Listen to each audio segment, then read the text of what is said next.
भाजप एसआयआरचा वापर विरोधकांची vote bank कमी करण्यासाठी आणि स्वतःची खुर्ची अधिक घट्ट करण्यासाठी करतोय, हा आरोप भाजपवर काँग्रेससहितच देशभरातल्या इतर पक्षांनी देखील केलाय.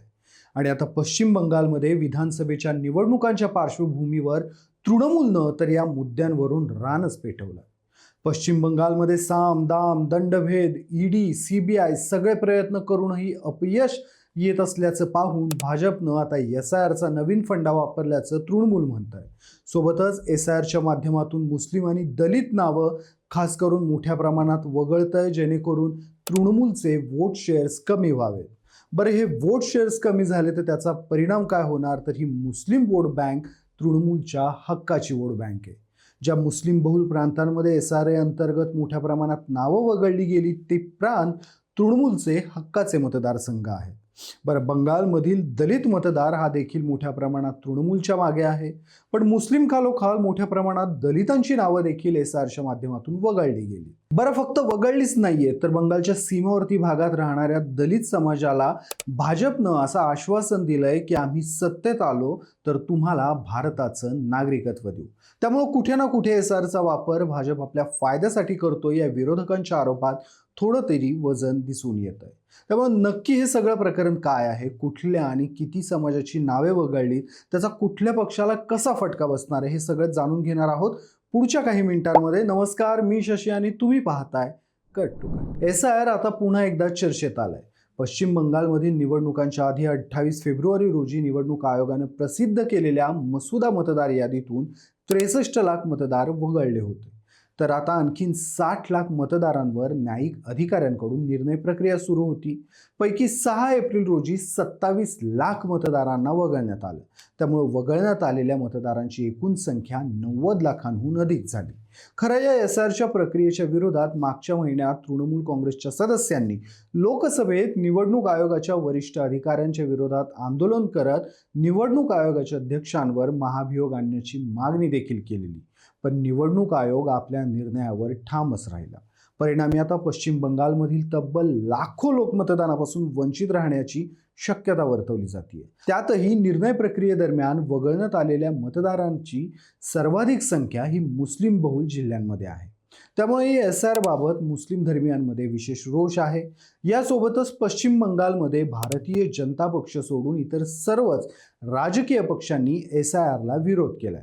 तथापि भाजपनं असा आग्रह धरला होता की ही प्रक्रिया मतदार याद्या शुद्ध करण्याची आणि बांगलादेशातून आलेल्या बेकायदेशीर घुसखोरांना देशातून बाहेर काढण्याची मोहीम आहे. या यादीत फक्त मुस्लिम नागरिकांचीच नावे यादीतून बाद झालीत का? तर नाही, या यादीतून हिंदूंची नावं देखील बाद झाली आहेत. हिंदू नावांची संख्या ही मुस्लिम नावांपेक्षा जास्त आहे, पण लोकसंख्येच्या सरासरीवरून या यादीचा फटका हा मुस्लिम समाजाला जास्त बसतोय. आकडेवारीतच बोलायचं झालं तर एसआयआरच्या आधी आणि नंतरच्या बूथ स्तरावरील आकडेवारीची तुलना केल्यास असं दिसून येतं की वगळलेल्या मतदारांपैकी 54.47 लाख म्हणजे 63% हिंदू आहेत, तर 31.1 लाख म्हणजे 34% मुस्लिम आहेत.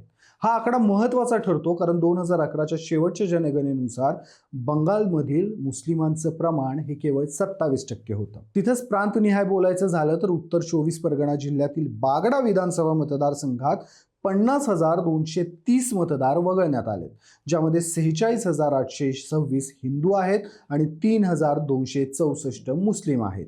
त्याच जिल्ह्यातील बोगा उत्तर विधानसभा मतदारसंघात 42,164 मतदार वगळण्यात आलेत, ज्यामध्ये 37,101 हिंदू आणि 4,310 मुस्लिमांचा समावेश आहे. या जिल्ह्यात 30%हून अधिक मुस्लिम असल्याचं म्हटलं जातंय. त्यामुळे याचा थेट फटका हा तृणमूलच्या मतांवर होईल. भाजपला त्यामुळे अनुकूल स्थिती निर्माण होईल. भवानीपूर विधानसभा मतदारसंघात 50,987 नावं वगळली. पैकी 37,227 हिंदू आणि 12,084 मुस्लिम नावं आहेत. जंगलमहल प्रदेशातील काही जिल्ह्यांमध्ये जिथे मुस्लिमांची लोकसंख्या कमी आहे तिथं वगळलेल्या नावांमध्ये हिंदू मतदारांचं प्रमाण जास्त आहे. झाडग्राममध्ये मतदार यादीतून वगळलेल्या मतदारांपैकी 90%हून जास्त हिंदू आहेत. बांकुरामध्ये त्याचं प्रमाण 91% आहे. पुरुलियामध्ये ते प्रमाण 88% आहे. यात अजून एक गंमत आहे. बंगालमधील ज्या सीमावर्ती भागांमध्ये हिंदूंची नावं मोठ्या संख्येनं वगळली गेली त्या भागांमध्ये मातुआ या समाजाचं प्राबल्य आहे. पुढे बोलण्या अगोदर या समाजाबद्दल जाणून घेणं गरजेचं ठरतं. हा समाज हिंदू धर्मातील दलित पंथ आहे आणि हा समाज मोठ्या प्रमाणात बांगलादेश भारतापासून विभक्त झाल्यानंतर पश्चिम बंगालमध्ये स्थलांतरित झाला आणि सीमावर्ती भागामध्ये वसला. आता त्यांची नावं देखील SR मधून मोठ्या प्रमाणात वगळली गेली आणि भाजप त्यांना आश्वस्त करतंय की आमची सत्ता राज्यात आली तर आम्ही तुम्हाला नागरिकत्व सुधारणा कायद्याअंतर्गत देशाचं नागरिकत्व देऊ. या प्रकरणात न्यायालय काय म्हणतंय तर मतदारांच्या सखोल पडताळणी मोहिमेदरम्यान म्हणजेच SIR दरम्यान ज्या लोकांची नावं वगळली गेली तसेच ज्यांची प्रकरणं अपिलीय स्तरावर प्रलंबित आहेत त्यांना मतदानाचा अंतरिम अधिकार देण्यास सर्वोच्च न्यायालयाने नकार दिला. किमान 34 लाख लोक या आदेशामुळे मतदानापासून वंचित राहू शकतात. SIRच्या विरोधात पश्चिम बंगाल राज्यातील तब्बल 16 लाख लोकांनी अपील दाखल केलं असून त्यांच्या मतदानाचा अधिकार हिरावून घेऊ नये असा मुद्दा तृणमूल काँग्रेसचे कल्याण बॅनर्जी यांनी सर्वोच्च न्यायालयात मांडला. या प्रकरणात न्यायालय काय म्हणतं तर मतदारांच्या सखोल पडताळणी मोहिमेदरम्यान म्हणजेच SIR मध्ये ज्या लोकांची नावं वगळली गेली होती तसेच ज्यांची प्रकरणं अपिलीय स्तरावर प्रलंबित आहेत त्यांना मतदानाचा अंतरिम अधिकार देण्यास सर्वोच्च न्यायालयाने नकार दिला. किमान 34 लाख लोक या आदेशामुळे मतदानापासून वंचित राहतील. SIRच्या विरोधात पश्चिम बंगाल राज्यातील तब्बल 16 लाख लोकांनी अपील दाखल केलं असून त्यांचा मतदानाचा अधिकार हिरावून घेऊ नये असा युक्तिवाद तृणमूल काँग्रेसचे कल्याण बॅनर्जी यांनी सर्वोच्च न्यायालयात केला. मात्र न्यायालयानं हा मुद्दा फेटाळून लावला. सोबतच या निवडणुकीत 15% लोक मतदान करू शकले नाहीत आणि विजयातील मतांचा फरक हा 2% असेल तर काय करायचे याचा विचार झाला पाहिजे अशी टिप्पणी सर्वोच्च न्यायालयानं केली.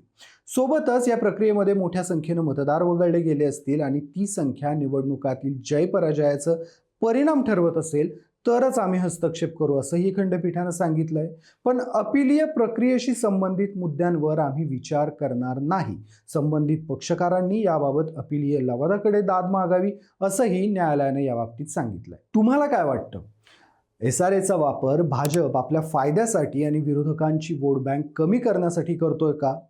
तृणमूलला वगळलेल्या मतांचा या निवडणुकीमध्ये फटका बसेल का? मला कमेंटमध्ये आवर्जून सांगा. व्हिडिओ आवडला असल्यास व्हिडिओला लाईक करा, शेअर करा आणि कट टू कटला सबस्क्राईब करायला विसरू नका.